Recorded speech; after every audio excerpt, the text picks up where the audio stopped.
Hello, good morning everyone.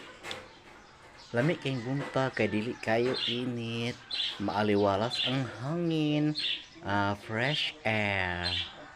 Well, anyway, speaking of Diwata, ayaw kay ninyo i-big deal si Diwata kay si Diwata kanang buutan gina siya, ako siyang idol or ako siyang fans. Tapos kanang ayaw kaayo ninyo i-big deal ang ihang ingon mo nga kanang nidako yang ulo na usap yung batasan. Iyahan ng kuan strategy na niya to quote more attention of all followers. Mao lang na akong ika-istorya ni Diwata. Buutan gid na siya.